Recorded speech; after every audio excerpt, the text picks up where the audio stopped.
The ghost who can kill Sherlock Holmes has not been born. Killed yet. Dear members of the fandom family, welcome to the madness of Fandomverse. Today's story is The Ghost Murderer.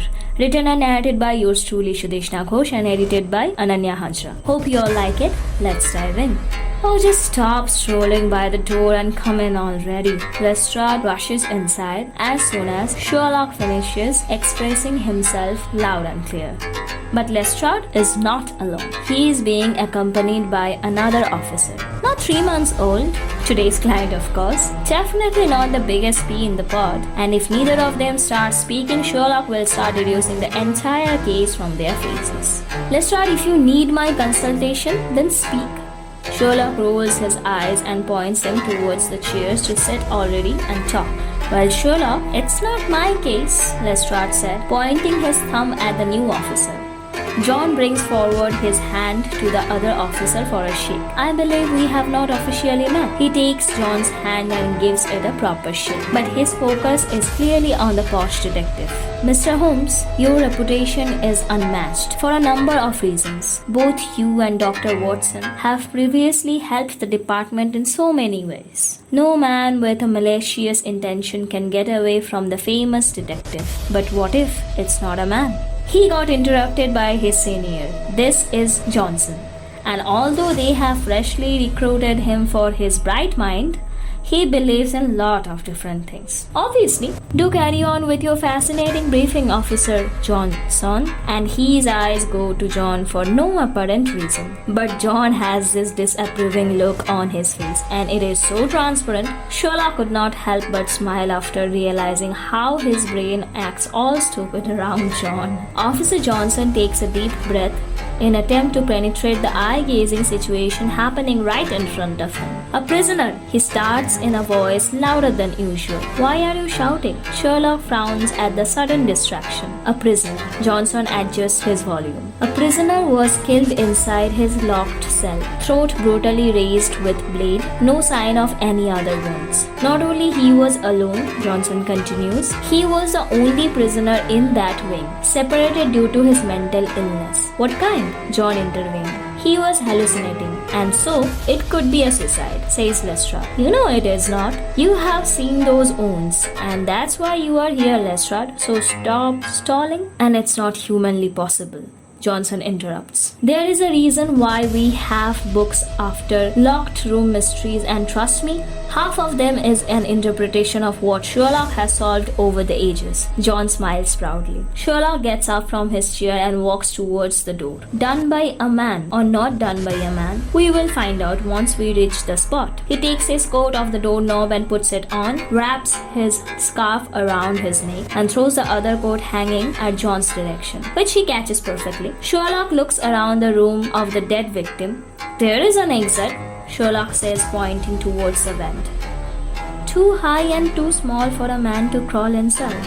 They go out next to inspect the surrounding area, and Sherlock starts scanning the ground right under the vent.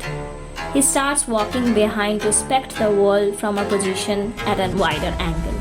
Without the sense of who might be standing behind, naturally, he bumped into someone.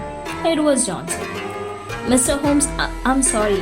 I was looking for some clues. I did not see you coming. Stop talking. Sherlock. That's John's one word to remind Sherlock of his tone.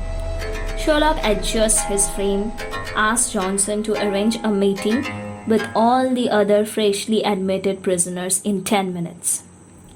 This, says Officer Johnson, tilting the face towards the man for Sherlock to see the huge scar on his face. This is the person who got admitted at the same time as our victim, from the same terrorist organization.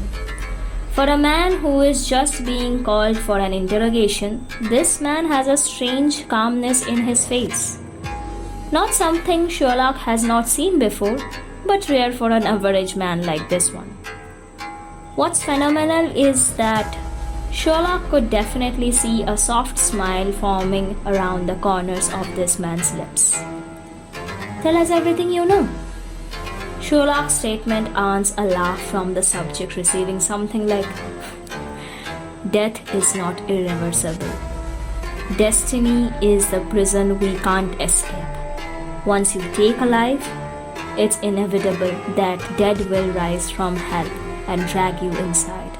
Drag you inside a world that you can't escape.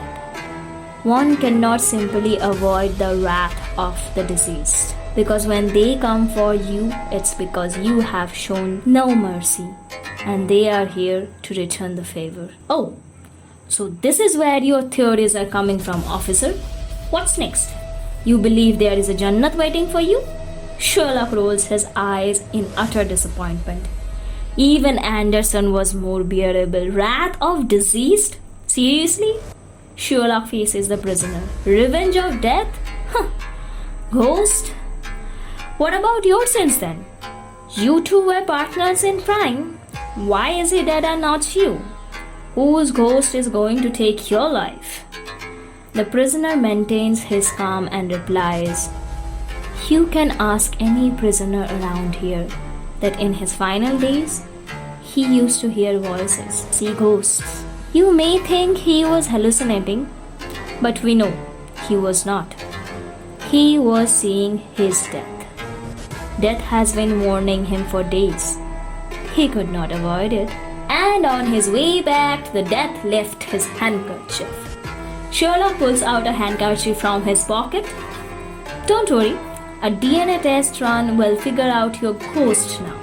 Sherlock immediately left the room and John followed.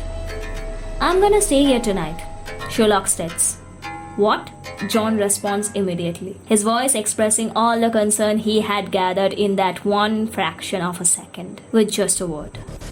Sherlock closes his eyes and fetches back towards John. Yes, John, you go to Molly and see what the DNA test says, and I want to see what makes an average man rare. Soon it was late at night and Sherlock, out of the bad habit he had gathered from staying with John Watson and his infant, to sleep on time. Sherlock dozes off to sleep. He wakes up after God knows what time, first surprised to see he actually had a nap during a case, and second, it felt like someone is calling his name from a distance. John? No, it's not John. But everything in his thought process begins with John. So it's no wonder that he would be terrified for John, even though he clearly knows it's not John's voice and that John is miles away and it is him who has asked him to. Thank God for that. So here comes the ghost voices. Good theatrics. Might as well try Shakespeare. More of everything that's going on here. Sherlock's voice echoes in the empty cell. The whispers never stops and Sherlock can definitely slip away in his mind palace because it is so boring. It's causing him a headache. But he has got to find the man behind the curtains. So he patiently waits for the evil rage. Sherlock cringes to himself. It literally never stops, and what was thought to be an ache out of sheer boredom has now turned into something major. Because it feels like someone's trying to hit every wall in his head. Although his initial pain was to wait the night, he gets up to find the source of the voice. It was coming from the vent. He stands upon the bed and peeps inside the vent. As soon as he finds himself in a better position to rest his hands on the either side of the vent to take a clearer look at what was inside, and he tried looking through it. And right then, he saw something shining through the dark chamber, and before it could reach Sherlock's neck and make a bloody mess out of it, Sherlock backs away in a reflex, takes John's gun out of his own pocket and fires 3 shots. A familiar voice. Lestrade opens the lock of the cell and they both walk out. Don't worry, I shot the killer, and since Bestie is already here, Ghosty can't run away. Sherlock gulps down the water Lestrade has nicely offered to ease the headache. He takes a step back to sit down a bit because for Sherlock it feels criminal now not to look after himself, for he is not alone now. He has John who cares for him, who is currently sitting with a murderer. Sherlock gets up in an instant and walks hurriedly towards the spot. Sherlock sees John cuffing the wounded murderer. Officer Johnson? Lestrade exclaims in utter shock. Why and how? Tall enough for a man to climb. says Sherlock, and small enough for a man to pass through. Not if the man has a superhero complex of climbing up the walls and flexing with blades. Your man Lestrade is a hero gone rogue.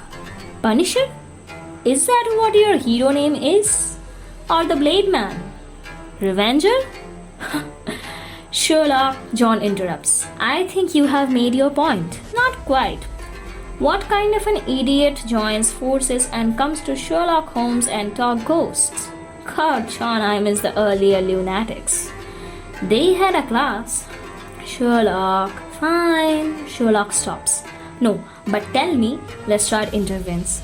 What the hell is happening around here? Why the hell would Officer Johnson kill some prisoner? And have you known this the whole day?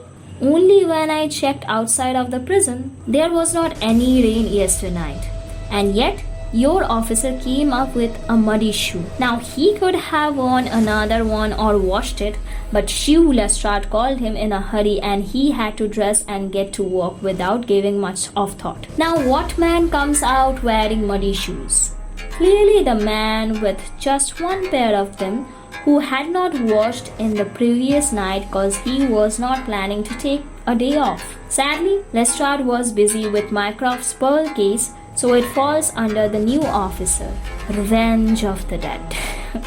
He surely felt like that, because when he was suggested to seek my help, he made up ghost stories, thinking I would not be interested. Now the mud, look over here. He points at the ground. Canteen is right under the dead guy's cell, and you can smell the spices if you really focus. They dispose of fluids in the ground and thus the wet mud, the muddy shoes and 0 shoe prints. That's when I realized it was him, because he had known people would identify him with his shoe prints, so he left the shoes out and climbed up wearing just socks. Look at his feet, still no socks. So I bumped into him and pickpocketed his handkerchief, so when I would trap him, he would be scared and would make a mistake. And he did. His last unintentional mistake was to take me to the other terrorist's cell. For an average man, he had quite the nerve to keep a calm face and smile. It's because he knew no one was coming for him, and someone was watching over his back all the time.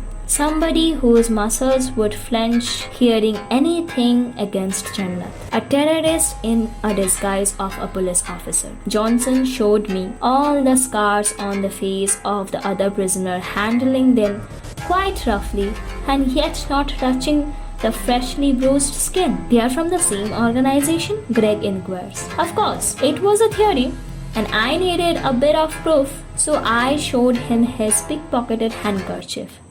And the result was excellent. He panicked. He panicked more when I decided on staying. Needless to mention, John was a part of the whole plan, and John did leave the piece of the cloth under the capable hands of Inspector Johnson, leaving him with the only purpose proving his ghost story was real. He drugged my food and thus the hallucinations and headache. It felt like I could not breathe, and the only source of oxygen was the vent. And one who had taken that drug would surely seek for oxygen. And then the Blade Man gives his final shot. But not tonight. Why kill your own member? Killed someone close. By your age and look of it, it's his sister. He would always meant to kill him. But before he could, police arrested the other two. He could not allow somebody else to decide the fate of the man whom he wanted to kill. So he took it into his own hands.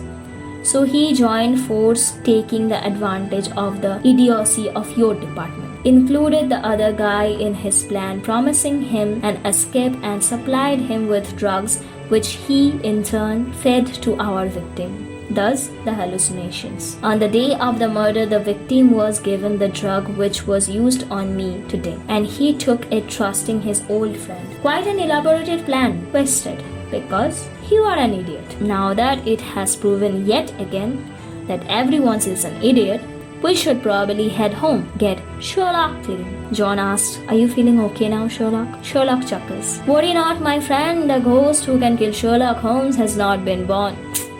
Killed yet."